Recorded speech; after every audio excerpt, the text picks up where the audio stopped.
Hi everyone, welcome back to chemistry. In this video, we're going to continue our discussion of electron configurations or the arrangement of electrons, and then we'll move on to periodic table trends in the next video. So for this video, notice on this slide here, you'll notice on this slide here that I've got a periodic table, but it might look a little different than the one that's sitting in front of you or that I handed out in class. And that's because this is specifically an electron configuration periodic table. And this is because if you keep practicing these electron configurations, you actually might notice that there are actually lots of patterns in ways that we can predict the electron configurations for different elements really easily using the periodic table. So very, very useful. And you don't have to have a special electron configuration periodic table to notice these patterns and use the periodic table to get your electron configurations. You can actually use any periodic table, but for this video, I'm just going to show you using this periodic table for now. Okay, so looking over here, just like at these different atoms for a second, notice that as we go right on the periodic table, that's representing these different atoms, so just going from left to right.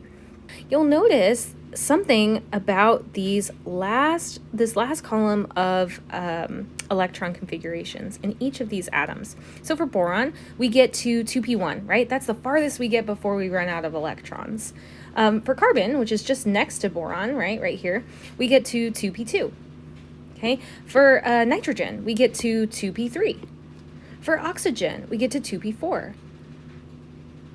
For fluorine, we get to 2p5. And for neon, we get to 2p6.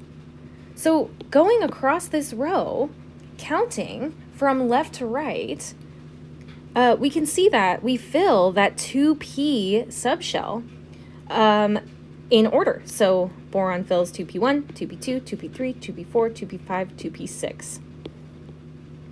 And that's what these numbers on this electron configuration table right here represent, right? These don't represent the atomic numbers for these atoms. They represent the amount of electrons that are in that 2p subshell for that atom. So now that we kind of got a little taste of the pattern, let me show you some other patterns.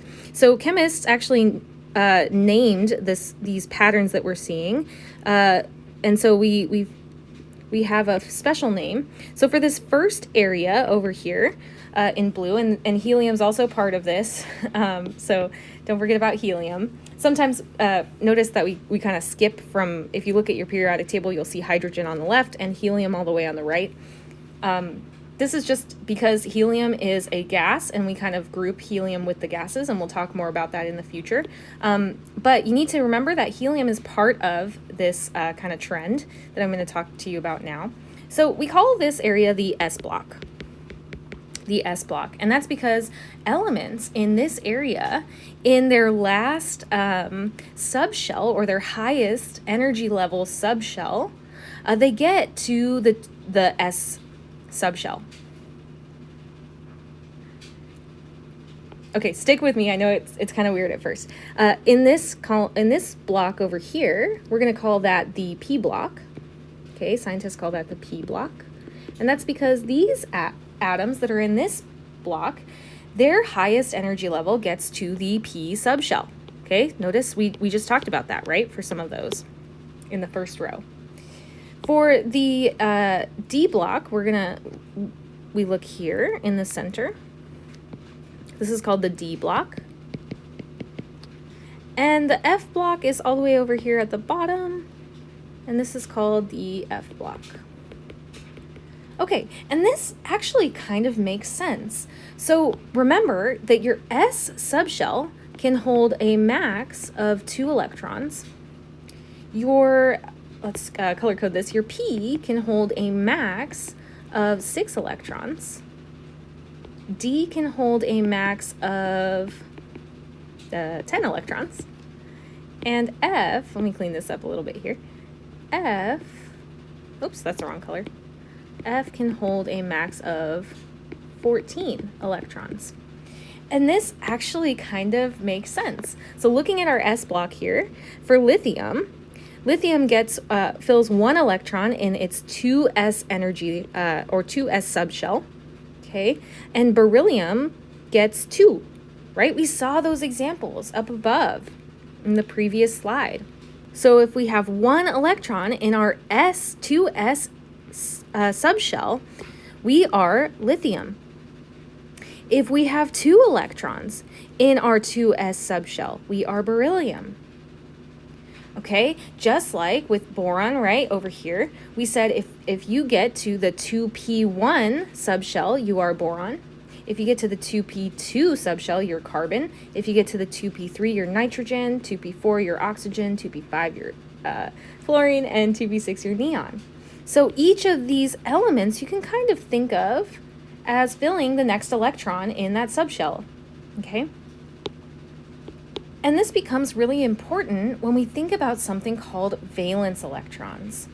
So what are valence electrons? Well, valence electrons are the electrons that are in the highest occupied energy level of an atom. So for instance, looking back at lithium here, which we looked at earlier, lithium's first 2 electrons populate the 1s subshell. And that third electron, the only leftover electron, populates the 2s1. That's the next one that gets populated, right? So it turns out what we observe in nature is that the highest energy level electron, right? Remember, this electron is in the highest energy level, right? Energy level 2. It turns out that that electron is responsible for bonding. So while we do care about the inner electrons, which we sometimes call them, we actually care a little bit more about the valence electrons, or highest, let's make a note that valence means highest energy level. So what do I mean by that? The valence electrons are the electrons that are in the highest energy level for whatever atom you're looking at. Okay, so for lithium, we could say something like, how many valence electrons does lithium have? And you would answer what? Yeah, one valence electron. There is only 1 electron in the highest energy level, or valence shell.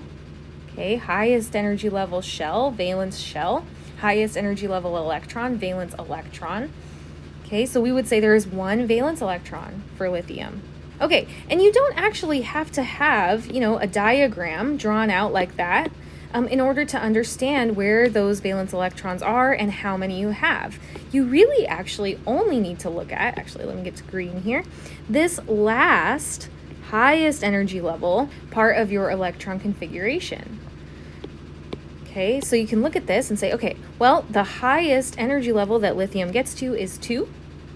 The highest subshell that it gets to is S, and it has 1 electron in that highest or valence shell, which means it has 1 valence electron. So going back up here, and let me clean this up just a tad here. So going back over here, we've got, let me highlight our valence level or valence shell for each of these, right? Highest energy level is our 2 P's. So this becomes a really quick way of figuring out how many valence electrons each of these atoms have. And that's important because it tells us a little bit about how they're going to participate, or if they participate, in bonding. Okay, but you don't want to forget that when we're looking at the highest energy level, right, if boron gets to energy level 2, we're going to look for the valence electrons, all of the valence electrons that are in that valence shell, which in this case is how many? 3. Okay, 3. All right, for carbon here, the highest energy level, or the valence shell for carbon, is energy level 2. So how many total valence electrons are there? Yeah, there's 4. It's okay that they're in an S and a P, okay? There's still 4 total electrons in that valence shell, in that highest energy level. Okay, so let's practice this a little more. So determine the number of valence electrons in each of the following. Okay, so first things first, we got to figure out what's the valence shell for each of these. What's the highest energy level that we get to? So for boron, we said energy level 2 is the highest. Okay, so in that energy level, there are 2 electrons in the 2s subshell and 1 electron in the 2p subshell for a total of 3 valence electrons. I'm just going to abbreviate electrons E minus. All right, for the next one, what's our highest energy level? Yeah, 2 still. 2, right? That's the highest energy level we get to. In fact, for all of these, 2 is the highest energy level that we get to. So we want to count all of, whoops, didn't mean to highlight that, all of the valence electrons in that highest energy level. So for carbon, we have how many valence electrons? Well, we've got 2 in our S subshell and 2 in our 2p subshell. So that's going to give us a total of 4. And you'll notice a pattern, right? Nitrogen, 5 valence electrons. Oxygen, 6 valence electrons. 7 valence electrons. And 8 valence electrons. All right, so far we've been dealing with elements that are kind of in the first 3 rows of the periodic table. So they don't really have a ton of energy levels or subshells, right? But what if we have longer electron configurations that we're writing? Is there a good way to abbreviate it? Yes, there is. So this is called noble gas configuration. And these noble gas electron configurations can be used to abbreviate elements electron configurations. And that's because noble gas electrons completely fill their energy shells. So what do I mean by that? So for example, looking at neon on the periodic table, that's the last example we did here. So looking at neon on the periodic table, what you'll notice is that its electron configuration is completely full. So that means that all of the electrons that neon has are populating the subshells fully to the max that they can be populated, right? We said S's can hold 2 electrons, and P's can hold a max of 6.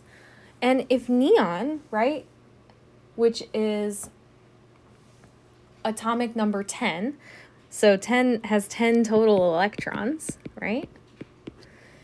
If neon populates its 1s subshell with 2 electrons, it's then going to populate its 2s subshell with 2 electrons, and then it's going to jump to the 2p subshell and fill the rest of them, which is 6, for a total of 10.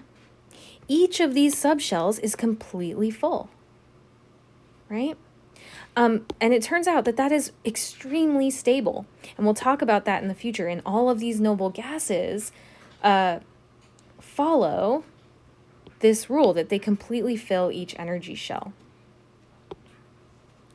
So we can abbreviate our electron configurations using noble gases configurations. So the idea here is, say we were going to write the full electron configuration, so just what we've been doing so far, the whole electron configuration for something like sodium, which is Na on the periodic table. So say we were going to write the electron configuration, we would write 1s2, 2s2, 2p6, 3s1, and let's just like review that for a second. So going back up to the periodic table and looking at our blocks. So we're looking for Na, which is sodium. And let's get rid of some of this here. All right, anybody locate Na? Yeah, it's over here, right? It's in the S block. Okay, so already I'm noticing that, or I'm predicting that in sodium's highest energy level, it's going to get to an S subshell. So I'm going to show you a little kind of shortcut for writing these electron configurations using the periodic table. So sodium, right, it gets through 1s, so sodium's all the way down here. So it gets through 1s, 1s1, and 1s2. So we're going to write 1s2. Okay, it also gets through 2s1, right, past lithium, past beryllium, and it fills its 2s2. That's the next one, right? All right, next it fills its 2p1, 2p2, 2p3, 2p4, 5, 6, all the way through the 2p's. So a max of the P is 6, right? So 2p6 gets all the way filled. And now we're all the way down at sodium here in our third energy level. Oops, sorry. In our third energy level. And we make it to what? 3p, just 3p1, right? If we made it to 3p2, what element would we be? Yeah, magnesium. But we're not magnesium, right? We're sodium. Okay, so this is sodium's electron configuration, and that's how you can find it using the periodic table. All right, so now that you believe me that that's the full electron configuration for sodium and that you can find it yourself, let's abbreviate it. So the way that noble gas configuration works is you're going to go up to the periodic table and you're going to say, okay, what is the closest noble gas that my element makes it through? What do I mean by that? Well, if sodium's over here, right, with an electron configuration that makes it up to 3p, am I going to look at argon to write my abbreviation? No, we don't make it all the way there, right? Argon's electron configuration gets all the way to 3p6. We don't get that far. So we have to look at the previous noble gas. In this case, that's neon. Okay, and this is always how it's going to work. You're going to look at the previous noble gas, the closest previous noble gas. Okay, so let's see how this works. So if neon is the closest noble gas, closest noble gas to sodium, then we should be able to replace all of the electron configuration here with that noble gas's symbol. And we can, right? So look at the electron configuration for neon. And let me clean this up a little bit. So looking at the electron configuration for neon here, we fill 1s2, 2s2, and 2p6. So we can replace that whole section there with Ne. Actually, let me color code this blue, Ne. Now, we don't just want to write it like this, right? Because we still have some left over, right? We still got to account for that, the rest of that electron configuration. In fact, that's our valence electron right there, right? It's in the highest energy level. So let's go ahead and write the rest of that in there. So that says 3s1. And now you'll see this is the abbreviated electron configuration for sodium. So let's recap. So we said, all right, I'm going to write the full electron configuration for sodium. And once I've done that, I'm going to say, okay, actually, I'm noticing that this part here is the same electron configuration as the previous noble gas, which is neon. So why don't I just replace that section right there with neon and then write 3s1.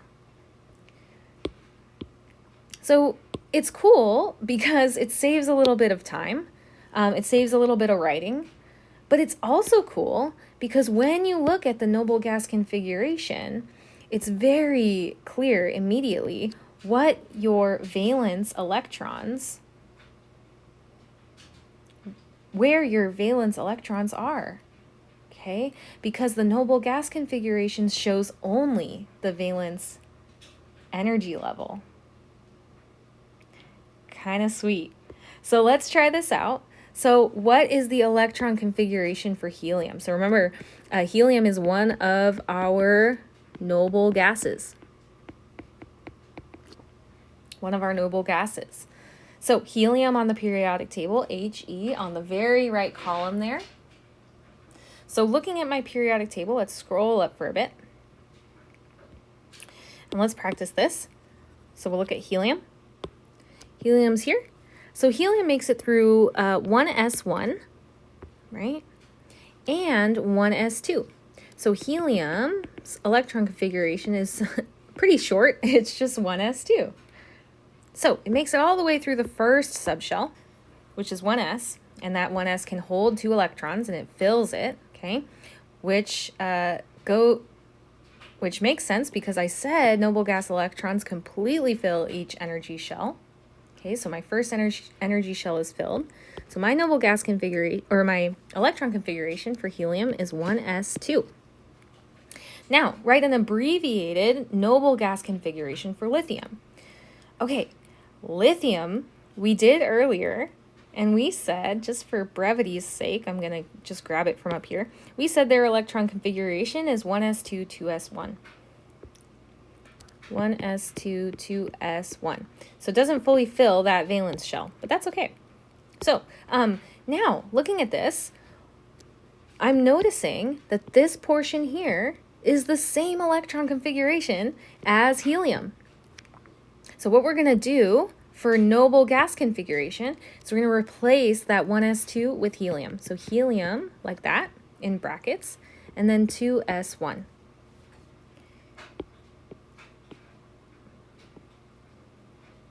All right, now, why did we care about that? Well, now when we look at this, the only energy level we're seeing numerically is the 2s energy level, our valence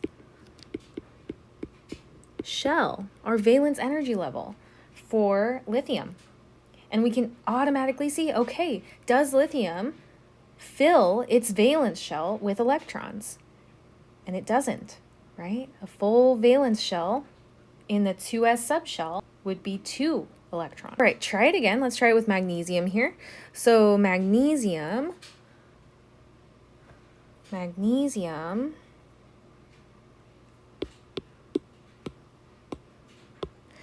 So magnesium is over here. So I got to get 2 magnesiums. All right, so magnesium. I'm going to make it through my 1s1.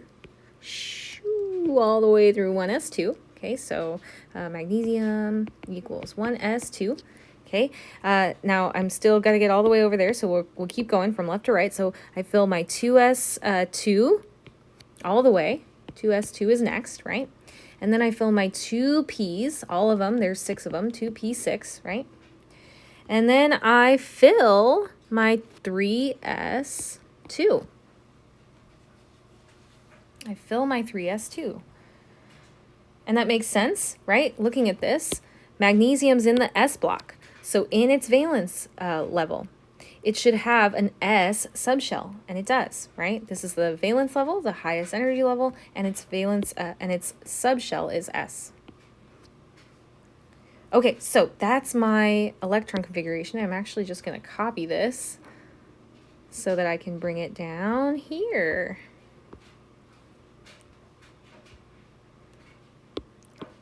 All right, so now we got our full electron configuration. So let's label that full electron configuration. I'm going to say config for short for magnesium. Okay, and now let's do the noble gas.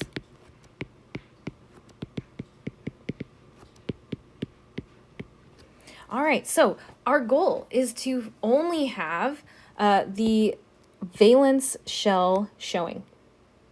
And then the rest should be abbreviated with a noble gas. So in other words, our job is to find, what noble gas makes it to 2p6. All right, well, what noble gas makes it to 2p6? All right, let's go to the periodic table. What noble gas makes it to 2p6? Well, I'm noticing, I'm looking for my 2p's, and that's over here in the p block. And I'm noticing that, right, 6 is the max that it can hold, those p's. So we make it from, 2p1, 2p2, 2p3, 2p4, and 2p6 is neon. And that makes sense, right? Because, right, this column is our noble gases. And neon is the previous noble gas to magnesium. So we can replace that whole thing I've highlighted in yellow with neon because we make it all the way through neon. And then our valence level is 3 with an s subshell or a 3s subshell that is full with 2 electrons. So looking at this right away, how many valence electrons? How many valence electrons does Mg have? 2, right? We can see that there. Pretty cool. All right, another cool thing is that it turns out we can figure out even more quickly how many valence electrons an atom has by looking at the periodic table. So the number of valence electrons for any element can be determined by the group or column, right, going up and down, that the element is categorized on the periodic table. So if we kind of ignore the transition metals in the middle, and we'll talk about what transition metals are, but just ignore these short columns here and just look at the tall columns, you'll see that the number listed above the tall columns tells you how many valence electrons any element in that column has. I did want to make a quick note that some periodic tables, you'll notice that for the tall column, remember we're ignoring the transition metals or the short columns right now, just looking at the tall columns, you'll notice that some of your periodic table might say, 13, 14, 15, 16, 17, 18. That doesn't mean that those atoms in those columns have, something like 18 valence electrons. They don't. So what you have to do in that case is you have to subtract 10. Okay, or you can also go with a different numbering system that you'll sometimes see on periodic tables where there's an A and a B group. So for instance, this first column would be 1A, second column's 2A, and then just looking at the tall columns, right, we have 3A, 4A, 5A, 6A, 7A, and 8A. Okay, and this is the A-B grouping system, and you'll see it on some periodic tables. In addition, sometimes to these numbers, it's the same idea. It's just it just calls the short columns the B columns, and the tall columns the A columns. Okay, and the reason this A-B naming system is useful is because you can see that those numbers of valence electrons a lot easier. Okay. So you can either use the AB numbering system, or you can also just remember that you need to subtract 10 from the group number for these ones. All right, so use your periodic table to identify the number of valence electrons for the following. So remember, the number of valence electrons is equal to the group number or the column number, okay? For tall column, also known as main group, which we'll talk about later, elements. All right, so neon. Neon is in group 8A. So it has 8 valence electrons. Boron is in group 3A. So it has 3 valence electrons.